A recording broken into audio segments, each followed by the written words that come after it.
got the juice. Hello and welcome to the Never Heard of It podcast. I'm Craig Moorhead. And I'm Sean Harwell, and this is the podcast where we talk about the movies that have fallen through our cracks. This is our first podcast of 2017. Wanted to say Happy New Year to all you never heard heads. I think they're called Never Nerds. It's a new year, but the podcast is going to be pretty much the same deal.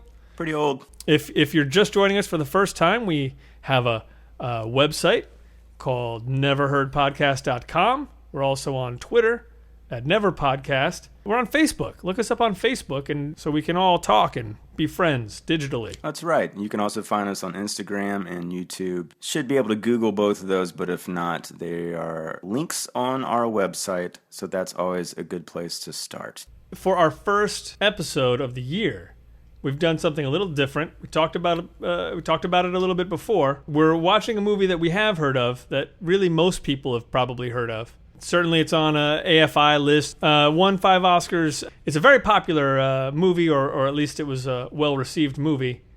And neither Sean nor I had seen it, so we decided that'd be a good way to see and kind of check off the list. That's right. So if you looked at podcasts online, say in iTunes, and saw something called Never Heard of It, and then the words "in the heat of the night" beside that, you might just be checking in to see what kind of absolute morons we are. And I assure you, we are absolute morons. But yes. In this case, I think we'll try to do this every now and then. It's always nice to see something really good.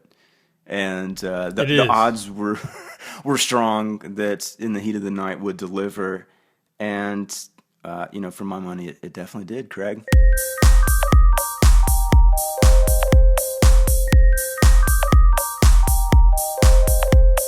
The movie was released in 1967, so it's been around for almost 50 years now, I guess. Crazy. Gosh.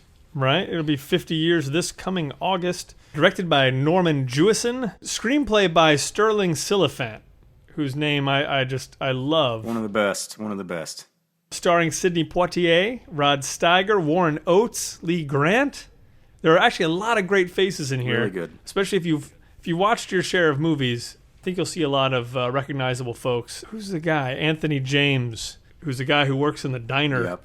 Man, his face, you've just seen him a lot, most likely. He's got like the biggest Adam's apple I've ever seen. Did you notice that? Yes. A world's largest Adam's apple. Music is by Quincy Jones. Cinematography by Haskell Wexler, which is fantastic. Edited by Hal Ashby. Come on, yeah, he won an Oscar for this. That's great.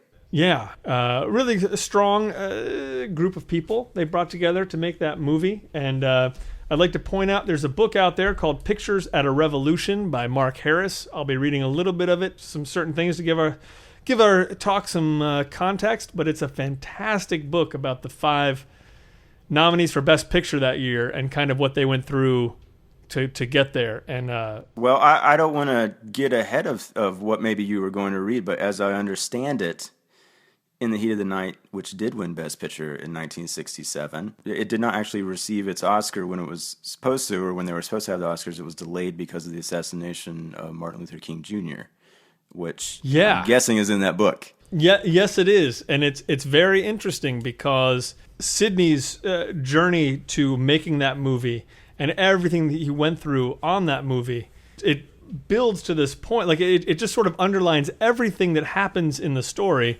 And then they get to this point where the Oscars are going to be happening. Martin Luther King Jr. is assassinated 4 days before it's supposed to air. Sidney Poitier and there were a whole cadre of actors and filmmakers who said, if you hold this on the 8th, we're not going to go to the Oscars. I see. And they really had to figure out. They said basically if you have this before Martin Luther King is in the ground, then we're not going to be there. Gosh, that's fascinating. So and it's just and that's the thing, and it's something I thought about a lot while I was watching it, because obviously we are not really far beyond the events that happen in the story, even though things are not necessarily this way in our day-to-day lives in general. Yeah. As a country, we're still not far beyond what's happening there. And yet, I think there's something about this movie that has been diminished a little bit in terms of viewing by the thousands of very special episodes of TV that I've seen over time, and just basically this story handled, I don't know, too superficially or something. To imagine watching that movie in 1967 is, I think, completely different from how it is now. Well, yeah, one of the things I read was that Walter Murch, the producer, more or less had to prove that the movie could still make money even if it didn't play in the South at all at the time of its open. Oh, which yeah. is nuts. I mean, that's just crazy. Totally. But also, I do wonder, I mean, to your point, obviously, this was then made into a TV show, a TV series. And there's also an entire series of books that this character, Virgil Tibbs, the character that Sidney Poitier plays, written by John Ball, who wrote the original book. There were also 2 sequels to this movie that I had no clue about. They Call Me Mr. Tibbs, which I knew that line. Yeah. And I think maybe I knew that was also a movie. I didn't connect it. This is a direct sequel. Yeah. But then there's another one called The Organization. I'm really kind of curious to see, because I understand that there were quite a few changes from the original novel that Sterling Siliphant made. But just looking around briefly, even on Amazon, it's like, I would love to read some of these books. Like, this sounds really interesting. And sure, there's one where the main murder takes place at a nudist colony in California. So seems quite different than old Sparta, Mississippi. Right. So the subject matter of the books, though, does it just follows Virgil Tibbs? Yeah, he's. I mean, okay. I think it's ultimately like a detective series. Yeah. Originally, he was, I think, a detective in Pasadena in the novel, and then they've changed that to Philadelphia in the movie, and then I'm not sure beyond that. When did you read this book that you're talking about, Pictures of the Revolution? I read this book, probably late last year. Okay, so relatively recently. Yeah. Okay, prior to that, did you kind of have a good understanding of what In the Heat of the Night was about? Yeah. Okay. I mean, enough. I knew about the television show because I remember a certain time of my life being confused about the movie and the television show. And then, and I think mainly because Rod Steiger and Carol O'Connor looked so much alike. They do. That I was kind of like, is that the same thing? And then no, it's not the same. That's a show. And then, so I remember as a kid, sort of weirdly, I was confused and then I don't know, educated myself on it for some reason. Mm-hmm. But yes, I definitely understood that it was taking place in Mississippi. I didn't know Virgil Tibbs by name, but I knew that he was not welcome in the town. In general, that was my idea, and that he was a police officer there to investigate something. Gotcha. That's as far as I knew. I don't know what I had in my head. I swear to God, it's at a certain point I had to know that this Virgil Tibbs character was a cop. But I think going into sitting down and actually watching the movie last night, I was thinking that the Poitier character was just like a resident in this town, that there were race relations in this town, that he was somehow a focal point of. And so, but I think regardless of that, the reveal in this movie that he is a police officer is a wonderful thing. I mean, there's something, it's so simple and just graciously done and laid out there and perfect. Like, if you want to go watch something that's handled perfectly as far as how you get to that inciting thing of a setup in it was probably about 10 minutes in the movie, maybe not even that long. Yeah. Watch that. He had every opportunity along the way to say, hey guys, not only did I not do this thing that you just picked me up for in this train station where I'm just waiting to catch a train at 4:00 in the morning, I'm a cop in Philadelphia. And he didn't.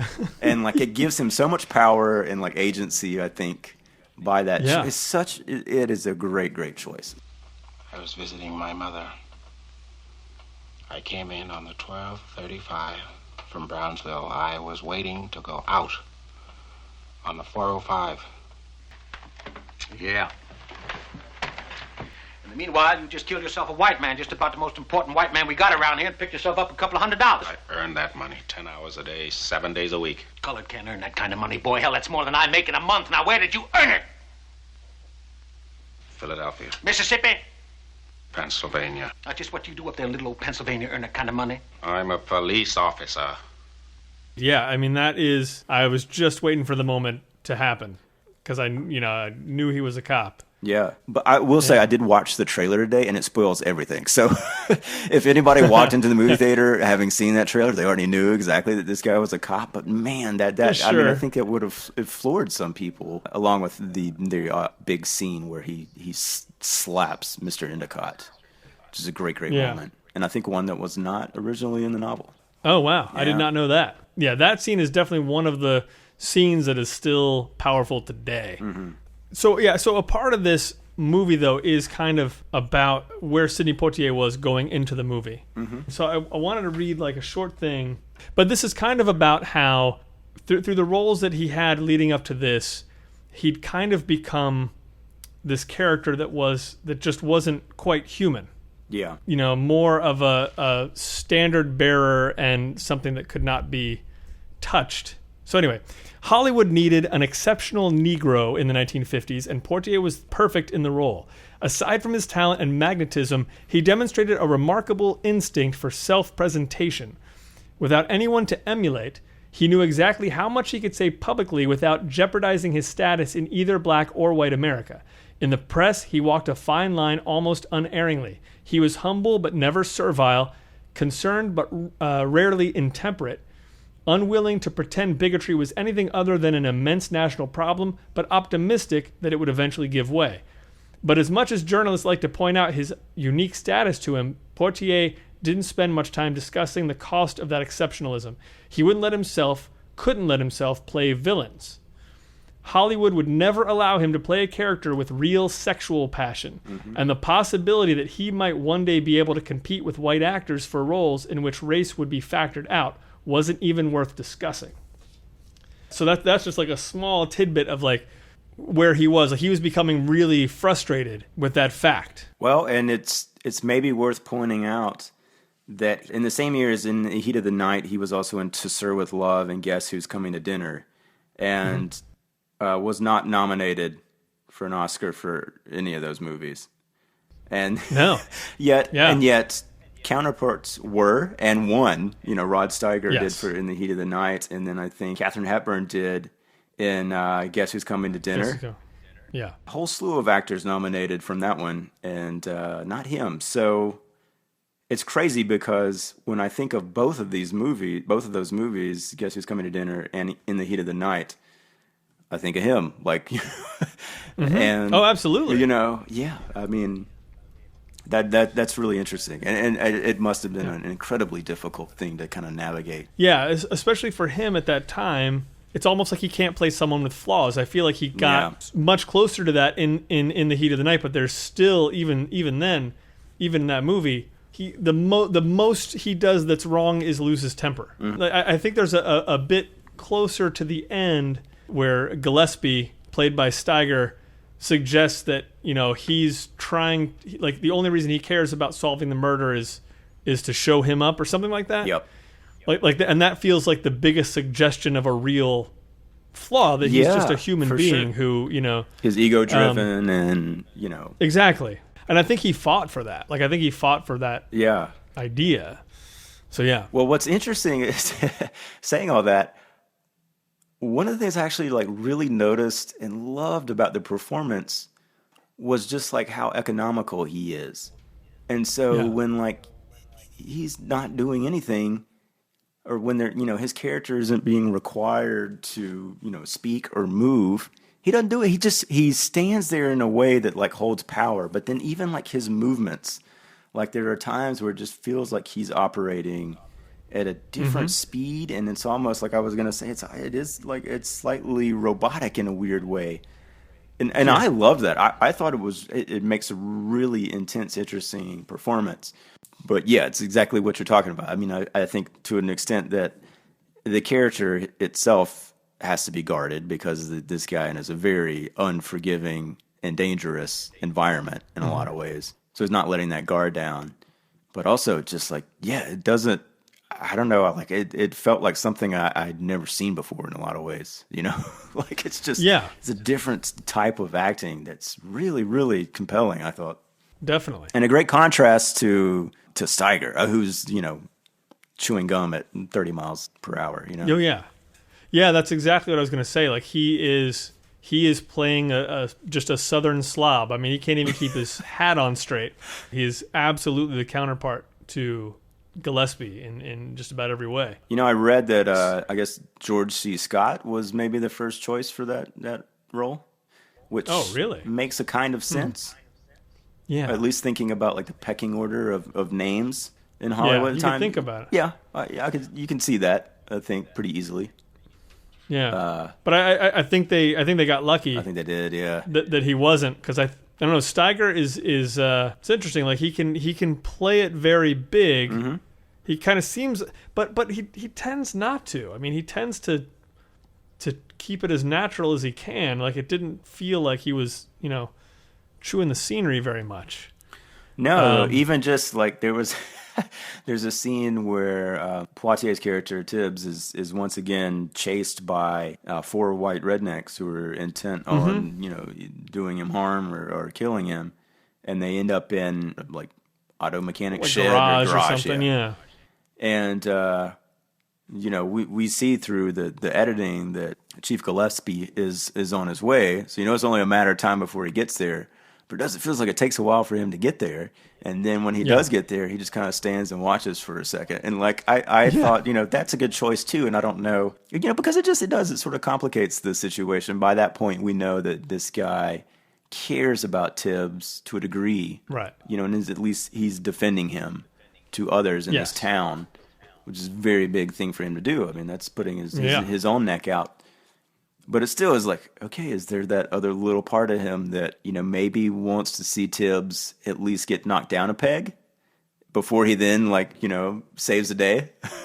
Maybe, yeah. But it was good. It was good. It was a good choice. And it felt like a smaller choice than, say, smacking on the gum or some of the line deliveries. Sure. But I loved all that stuff. Even just the way, like, when Poitier tells Gillespie his name for the first time, Virgil Tibbs, and he's like, Virgil, like the way that he like cackled and laughed and like just took in that name and sort of, put him down just by repeating it. It was great. I really liked it. I mean, this is really, it's a unique delivery there for sure.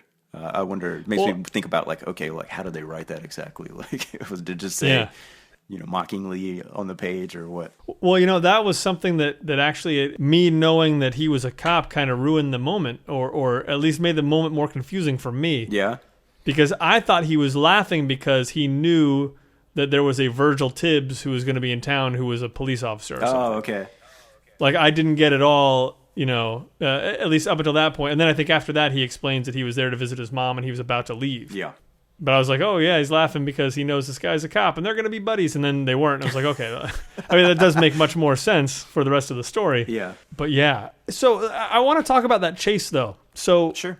The car chase, at some point, Tibbs is driving around and he's being chased by some guys in some old Plymouth with, a rebel flag plate on the front. And, and they're just, ramming into the back of his car and then... they chase him into that garage. You have the music over that was funky to the degree of almost trying to underscore it in a comic way. It seemed like it didn't feel like tense music of the era.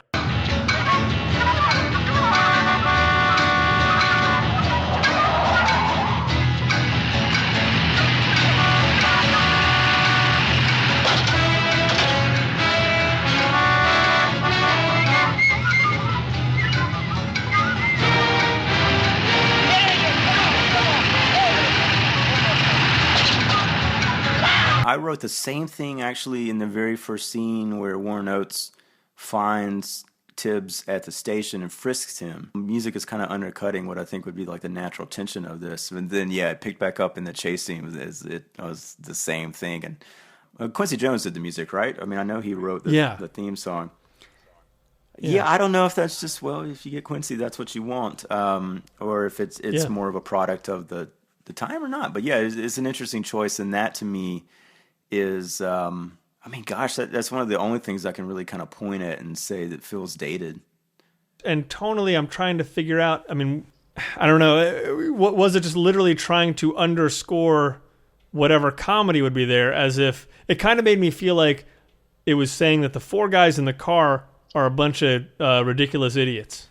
Yeah. And like that's sort of why this is funny. The same way they're maybe saying Sam is an idiot because he's just, he's going off half-cocked. So, but yeah, I don't know. Those left me kind of scratching my head a little bit. One other thing that I wanted to bring up about the Poitier thing that I think is what we talked and was in your book as well, but just talking again about the times in which this movie was made. Reading on IMDb that he insisted that the movie was filmed in the North because of previous incidents he had with the KKK in Mississippi specifically. And so they did film in Illinois, but they found a town called Sparta to film in, and so they just named the town Sparta, Mississippi, so they didn't have to change any of the signage. But there is the one scene where they're driving to the Mr. Endicott, who's sort of the town rival of the captain of industry of the man that was murdered, and obviously you get the very kind of literal representation of northern and southern economies, and that Endicott owns a cotton plantation, and Colbert, what was his name? Was it Colbert or Corbett? I can't remember the guy that died. Colbert. Okay. Yeah. Mr. Colbert was just opening up basically a tractor factory to build tractors and machinery and that. Yeah. Anyway, so they had to film the cotton plantation scenes, and that was kind of powerful stuff too, just to even see look like this is a real deal cotton field, and these are people picking cotton, and they shot that in Tennessee, and apparently Poitier was extremely nervous and slept with a gun under his pillow, and did in fact receive threats from locals, and they cut the filming a little short to get back up to the safety of Illinois. That it's a great shot. I think it's only a couple shots there where you see the extent of the plantation, and you have that scene in the car where I think Gillespie is basically just trying to cut the tension by saying, well, none of that for you, huh, Tibbs, Virgil, and Poitier just cuts glass, just looks through him, and it's great. And I was like, that's a great line, and that's all you need, Yeah. You did want some sort of commentary on that, because especially now, looking back, as the audience we are now, you're driving through a cotton field with a black man in a white car in the 60s, you got to say something. So great little sequence. I'm sorry he was threatened and felt he had to sleep with a gun under his pillow. Jesus Christ, but they got the shot. No, they said they were followed quite a bit in Tennessee. They had people driving circles in their hotel or the motel, the only motel in town that would take them, because they had an integrated national policy that was Holiday Inn. Yeah. Yeah, just imagine trying to make a movie under those conditions. This is going to sound naive, but I'm still a little surprised by that, just because you feel like the specter of they're making a movie in our town, right. You feel like there would be some of that kind of this is amazing, this is great, come on in, people just watching and taking pictures, and it doesn't matter, you feel like if anybody's going to get a pass, it would be Sidney Poitier, right? Right. Having a movie star, but no, I guess not, and that really speaks volumes. It does. It speaks horrible, horrible volumes. Loud, disgusting volumes. Indeed.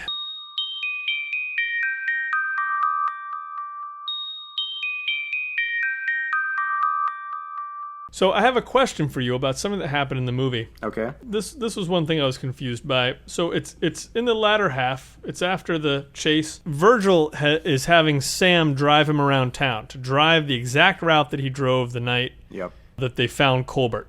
Gillespie's with them in the car, and they're driving. There's one point, so you see at the beginning, you see Sam driving this route by himself. Mm-hmm. And a part of the route is he parks out in front of this girl's house, who is known to traipse around in the nude with the lights on. Who we find out later in the movie is 16. Yeah. I was a little disappointed when I heard that, because you see her in the opening of the movie, oh wow, there's this really beautiful naked woman walking around. Yeah. There's no actual. You don't see any of the Then bits. You can't even enjoy it. Yeah, exactly. I feel guilty. But so when Virgil has him drive around, he turns left before he goes by the girl's house, And Virgil immediately, picks up on that. Why did you change your route? And Yep. Sam gets mad, and Virgil sort of explains, that he's caught him in a lie, and then Virgil says something like, "Good night, gentlemen," gets out of the car and just walks off into the night. Sean, where was he going? I thought they were back at the house that he's staying at. Oh, He's staying with wow. the local guy and his family. Oh, I didn't get that at all. Okay. Because I think it was maybe after so. that there was a scene where he's in the rocking chair and that guy is on the couch and they're just like sharing like a drink late at night. Yeah. I might not have that in the right order. Well, I'll say, because that was Gillespie's house, I thought. Yeah, that was Gillespie's house. Oh, yeah, he did when go to they're both in the Gillespie's at one house. point. Yeah. But remember, there was that family that he dropped. There was the family Gillespie. early on Yeah. who give him the car. Yeah, I don't know. It's a good question. Maybe he just got it. There has to be something on because I could have sworn it just seemed like they were in the middle of nowhere, Yeah. and he was he kind of did it for effect. But when he was walking away, I was like, "Where is he going?" And then the next scene, Gillespie has decided that Sam is guilty. He wasn't taken back to the diner, was he? Where his car was. No, I could have sworn they stopped No, I on the guess we road would've that he noticed just that. turned on. So, Yeah. if any listeners out there check the movie out, please let us know. Maybe there was a little something cut out.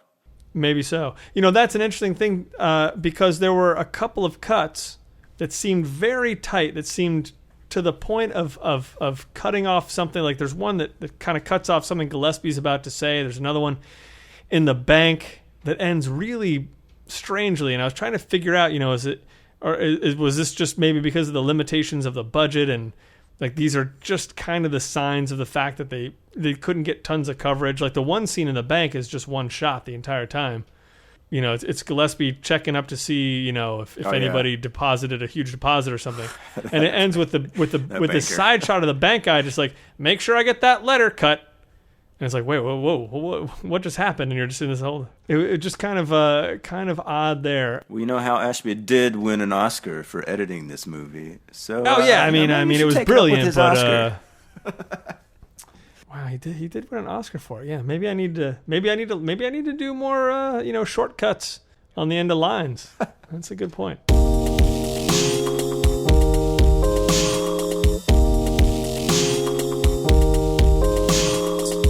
The movie resolves and we find out that the what the heck was that guy's name? Habshaw, something Shaw? Yes, Ralph Henshaw. Henshaw, the creepy dude at the diner. In fact, The only one in town who really looks like he probably just killed somebody.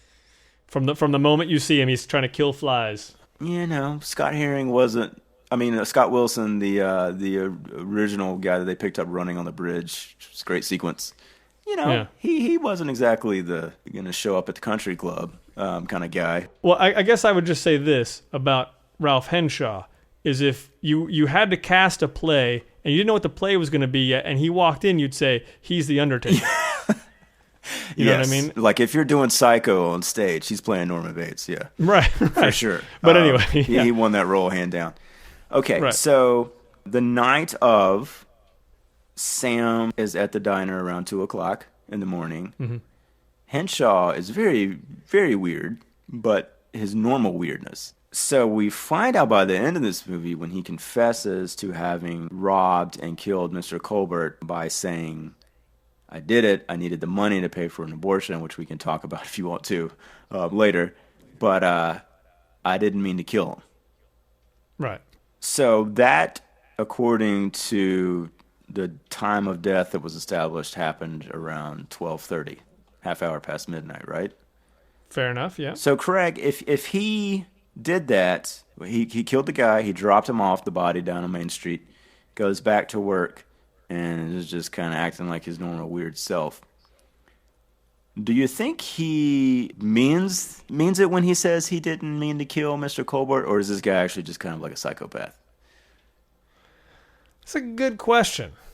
That really is a very good question, Right? Sean. I didn't even think about that. Because he doesn't ever in the story seem at all bothered by the fact that he just killed somebody. No. Even when he confesses, he's like, meh. This is what happens when you listen to Serial and watch The Jinx and How to Make a Murderer. He's asking these questions. Yeah. Because he's a perfectly suitable, despite maybe being a little bit obvious. Sure. He's a villain for the story, I think. You know? Yeah. I mean, I kind of buy his story. I kind of did too, but then I was thinking, wait a second, okay, so if that happened, okay, but wait, when we saw him, that was only a few hours after he killed that guy then, and I was like, okay, would he be this weird of a dude after having just killed somebody? Yeah. He's snapping flies and goes back to work and is just... And I'm just smiling and joking around with Sam and, A police officer, no less, Right. He's just committed a murder. I guess he would have to be some kind of a sociopath. I think so. To say, well, I'm gonna hit this guy in the back of the head with like a rock, and I'm gonna take his money, and then I'm just gonna tell people that it was just being mugged. That still takes kind of a big leap. Like clearly he's not he's not someone like Harvey fits that description a little better because Harvey seems like he doesn't have a lot going on in his life. Yeah. Like he seems more like the guy who might be in such a desperate place that he would do that. So yeah. I say sociopath, burgeoning serial killer. We're glad we caught him. And maybe they actually are telling us more in the movie that he is a sociopath by saying, here's also a guy that knocked up a 16-year-old girl and was basically insisting that she get it. Well, I don't know who was insisting that she get the abortion, but he certainly was going along with it to the point of getting the money by means of robbery and murder. So, I guess we're just supposed to take away that he's a pretty bad guy all the way through. What do you make of that, like, sort of ending there? Because in some regards, I thought of, like, something like Chinatown, where you do sort of have like an intricate whodunit plot kind of thing that ends up being resolved through something that's sort of, I guess, sexually deviant, that you might say in that case for sure, in Chinatown's case for sure.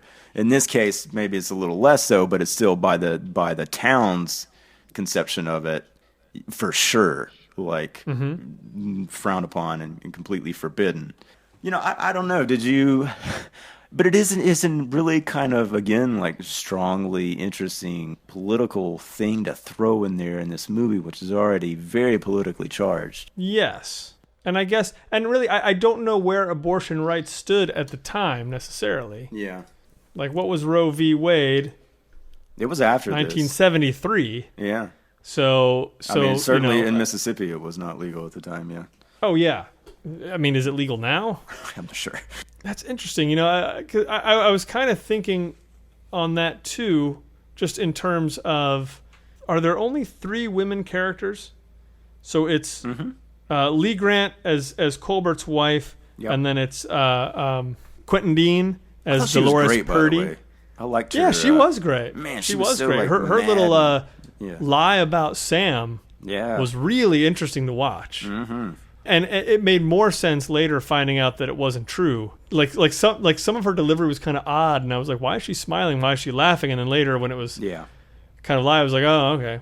And then Mama. Yep, Mama. What was her name? Kaleba? Yeah. Kaleba? Mrs. Bellamy?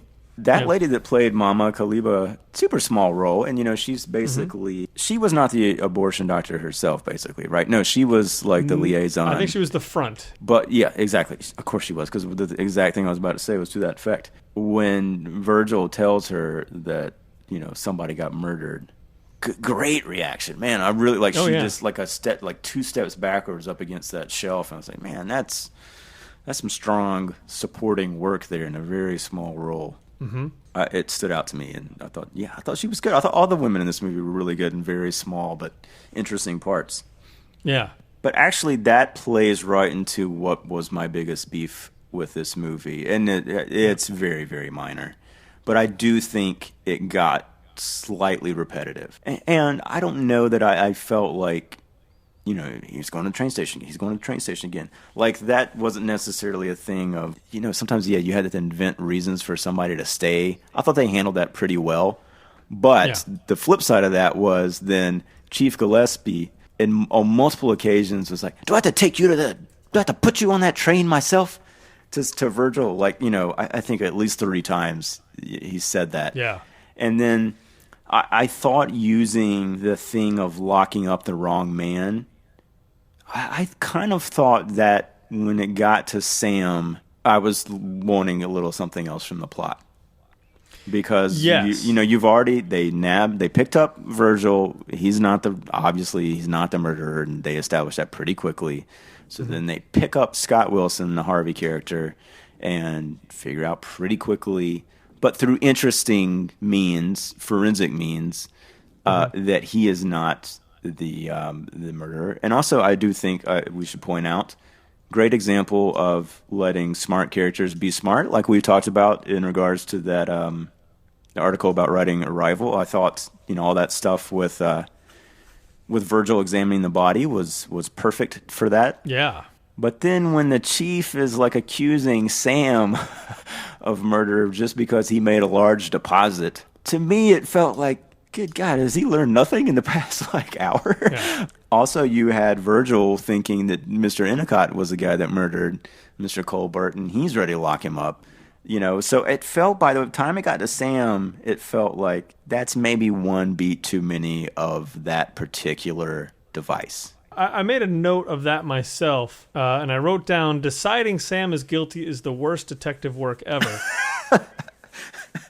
And I didn't go that far with it, but it was pretty bad at that point. Yeah. Well, it was just, yeah. I mean, it seemed like we'd made some progress, strides right? in the story, and then Gillespie is here saying, "Nope, you caught him in a lie, and he deposited a bunch of money, so he's the guy." And I'm just like, $600. Yeah, it's like a child could poke holes in that. Like, there's you have nothing to hang this guy on. Like I say, like that is pretty much my list of beefs or issues.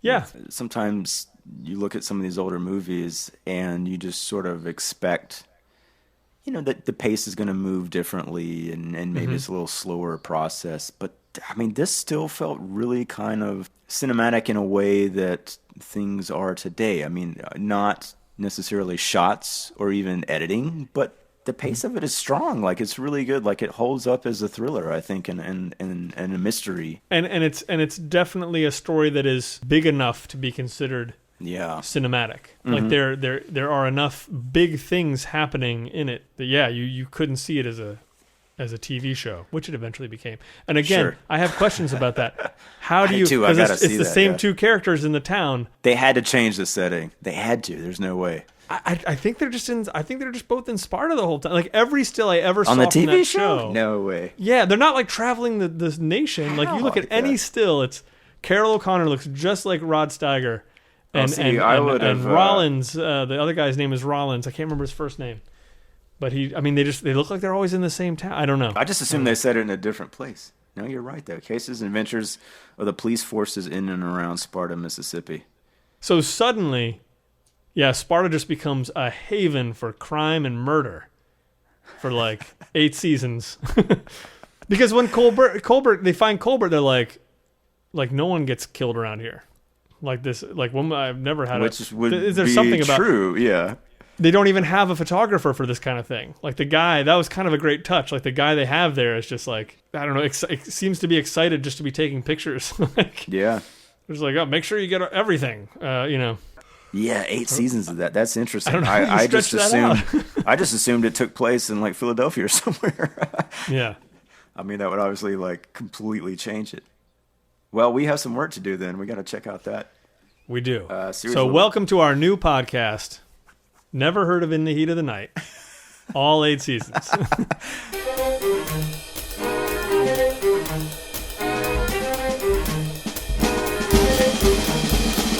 Well, I have 2 other bits of trivia. All right, let's see what you got. Scott Wilson, who played the Harvey character, we talked about in one of our mini episodes where I talked about having watched In Cold Blood, the Richard Brooks movie. And that's right. I thought that was Scott Wilson's first role. I thought I had read that somewhere. He plays one of the 2 killers, if you're familiar with that Truman Capote novel. Mm-hmm. And I read that actually Poitier was so impressed by Scott Wilson in Heat of the Night that he apparently called Richard Brooks and recommended him for the role in Cold Blood, and never told Scott Wilson that he had done that until much later. Oh, wow. Pretty nice, right? Yeah. Pretty nice dude. And then Sterling Siliphant, our favorite name, Love it. who, dear God, I don't know if you looked at his filmography, but Towering Inferno, Poseidon Adventure, I mean, a massive amount of stuff. Alfred Hitchcock Show. He, I think, created The Naked City, that TV series. Worked on Rawhide. But Craig, get this. Uh-oh. He co-wrote Over the Top, the Stallone movie, the arm wrestling movie. Co-wrote? I mean, not co-wrote. He wrote it. Yeah, sorry. Oh. I was going to say. Wow. I know. You wouldn't think there's two people that did that, would you? He's yeah, I was going to say, his half must have been the good half. Yeah, it's amazing. But here's the connection why I think maybe he did this movie. Yeah. Apparently, he was a very close friend and student of Bruce Lee's at one point in his life. So maybe he was like, well, if we can't make a martial arts movie, maybe this Stallone arm wrestling movie will like tap. This is as close as I will ever get to my dream. Yeah, that's my theory. I got to call in to Stallone to confirm that, but I'll get back to you on that. Yeah. I'm sure he'll call us after he listens to the episode. He'll leave a voicemail, and I won't be able to understand a word of it, so it'll be great. Yeah. Yeah, then we just make up our own story. It's fine.